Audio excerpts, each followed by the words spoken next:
made it very clear that the way ego treated me that day, the whole day, that I won't allow it anymore. You can protect me. I'll always listen to you, ego. But you're not going to do it this way anymore. I won't let you. Beautiful lady, welcome to a new episode of the podcast for female leaders. And today I'm going to talk about ego. And I'll give you a very clear example from my ego. It's not the funniest story. Maybe you might think it's funny, but I did not find it funny at that moment. But I'm going to share it with you anyway. And I'm also going to share how I dealt with it and how I stopped my ego pulling me down, because that was what the situation was. Well, first, one step back. Ego. When I talk about the ego, I am inspired by Eckhart Tolle. So if you know Eckhart Tolle, if you read his book, The Power of Now, or New Earth, or listen to podcasts through Oprah Winfrey, whatever, that is where I got, beside also seeing him live on stage, that's where I have my knowledge from when I talk about ego. Ego, to me, stands for a big protector to keep everything the way it is. Ego doesn't like change, doesn't like to be out of the comfort zone, doesn't like new things.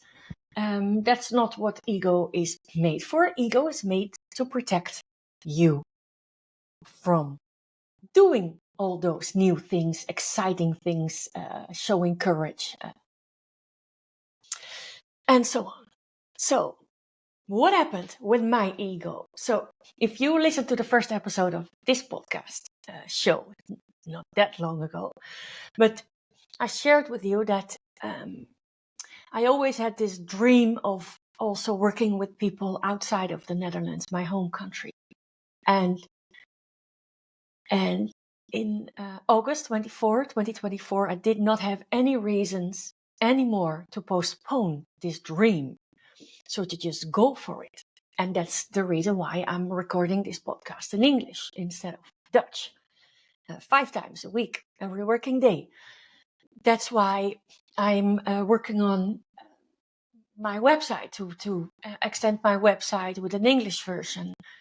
That's why I am recording my online training in English. So I take all these steps. And yes, I find it scary. It's also this podcast, I published 270 podcasts in my own language, Dutch.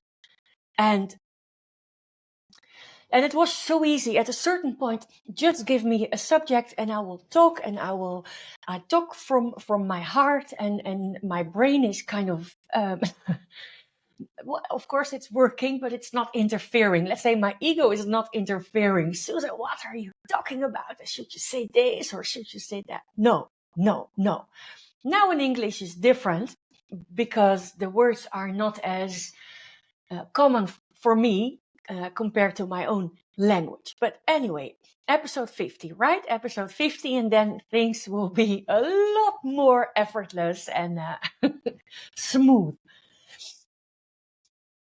So I did all these things, and they're all new to me, and they're all leaps to me.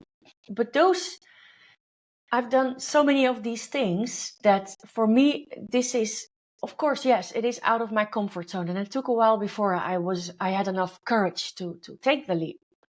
But those are things for me, it's just a switch. And I go, okay, if this is my goal, if this is what I want, I have to take action. That is my system. I do it without thinking. But, and there it comes. But, meanwhile, I'm still working with Dutch women to empower them taking their position. And I also need that because that's where my income is coming from. And now, in my way for me to get to know someone, and the other way around, is my mini training Position Himself. As of December, well, I'm saying this is probably earlier, but I will do this one in English as well, the mini training Position Yourself on a weekly basis. If you want already more information, you can find it in the show notes, and even leave a message if you want to be the first one to get noticed when this mini training is available in English. So a few mini trainings in Holland. Usually I have like one sale that's inside the company information, but 1 or 2 sales from the mini training. And for 2 weeks I didn't have any. I did have meetings, but for some reason people pulled back. There were let's not judge on what happened, but they did not take the next step to empower themselves to take position. And that was the moment my ego kicked in, because I'm running my own company now for 5 years, and the first years were really, I wasn't making money, and the money I was making, I had to pay bills, and so there is some fear grown in that. I'm never short of money. We have a nice house. We have our income is fine, but I also want to grow my company. So, and I also want to contribute to the family. So the ego was kicking in, and it was this mini training, and after mini training was really nice, and afterwards, minute after minute, hour after hour, all day, my ego was kicking in. Oh, Susan, you're never going to make it. Oh, Susan, you have this mini training, 20 people joining, and nobody wants to work with you. Oh, it is never going to happen. Your wishes, your desires. Who do you think you are? You want to go outside of the Netherlands. You can't even manage in your own country. What the F are you doing? And I can tell you one thing. It is really painful. It's really painful because I did not realize it was my ego. Of course, I have all this knowledge, but once you're in this going down spiral, it is the only thing I can say. It is not funny. Well, thank God I'm joining a training myself, so I have a group of nearly 10 women where I can share everything, and so I did. And then the next morning, or no, it was 2 days later, I was in front of the mirror, and I realized what happened 2 days ago. It was my ego. My ego finds my weakest spot and uses that spot to protect me, to take any further steps, to go into an unknown world. And when I realized that it was my ego trying to pull me down, trying to downsize me, to pull me down, I realized, oh, it's just my ego. This is not real. This is not real. It's my ego protecting me. And of course, it's very kind and everything, but I don't need to be protected. Everything always works out for me. Always. Sometimes it takes longer. Hey, whatever. I've done so many difficult things. Everything always works out for me. And it was early morning in front of the mirror, right before I had to wake up the kids. And when the kids were at school, I still had an hour before my meeting somewhere else started. And I thought, okay, you know what I'm going to do? I can be pissed off with ego. I can be fighting it. But that ain't going to work. It ain't going to work like that. So I decided to write a letter. And I wrote a letter to ego, saying, "Dear ego, thank you for protecting me. Thank you for doing everything you can to protect me. But you know as well as I know that you don't need to protect me. You know as well as I know that it always works out. Always." And so I asked ego, not to do this anymore. And I made it very clear that the way ego treated me that day, the whole day, that I won't allow it anymore. You can protect me, I'll always listen to you, ego, but you're not gonna do it this way anymore. I won't let you. I assume it's clear. Love, Susan.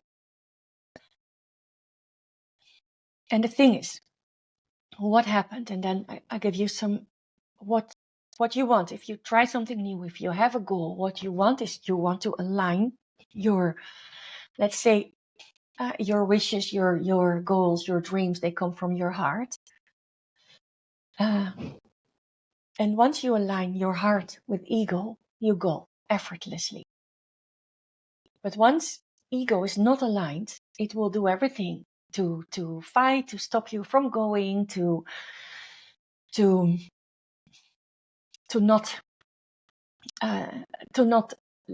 let you go. It will give you thoughts, and it give you more thoughts, and it will pull you down like in a negative spiral. And once your heart and ego are aligned, you don't have to fight it. Everything you fight becomes bigger. Everything you fight. If it's an annoying person, if you fight it, it becomes bigger. If it's about a situation, if you fight it, it becomes bigger. If it's about ego, if you fight it, it becomes bigger. It always works like that. Everything you give attention, it will grow. Whatever you give attention grows. So while I was writing, I was really feeling or being aware. When I was writing, for example, ego, thank you very much for protecting me. With writing that, I let ego know I saw it, right? So once it's the same with a kid. With a kid that according to you is annoying. Once you look at the kid, once the kid feels seen, the kid doesn't need to be annoyed anymore. Doesn't need to act, is a better word. Doesn't need to act annoyed anymore. Because the kid is seen. There is no more irritation or whatever needed to be seen, because the kid is seen. And same works with people, with grown-ups, and it also works like that with ego.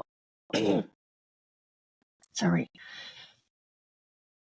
I respect ego for what it's trying to tell me. And later on in the letter, I wrote about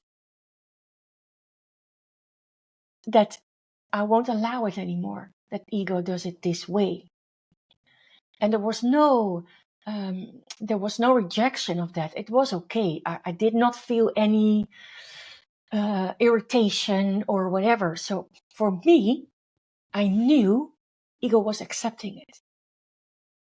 Because if it wouldn't accept, there was something else. If ego wouldn't accept my straightforwardness, that I do not allow this anymore, never, ever, ever, ever, ever. For me, it was a very clear signal. Okay, now that's it. That's it. So it's the end of this part of my journey. It's like it's a book closed. You know, all those years of being an entrepreneur and trying to figure out what is it that I want. Step one, because I just quit my job as being a sales and marketing manager, and because I had some bigger plans to do. But hey, I just had an idea. That's it. And so it took a while to discover what it is that I'm really want to do, and I found it. But still, that pain, that fear, that money fear from back then still pops up and still is my weak point, but not anymore. So it doesn't have to be this exact situation, but if you ever in a situation that you took a big leap and you realize that you're also pulling yourself down, you get thoughts that do not serve you. No, it's nothing about the authentic you. It's your ego trying to protect you from whatever it is that you're doing. And be kind. Be kind, be respectful to ego, and be very clear. Thank you for listening to this podcast. Bye.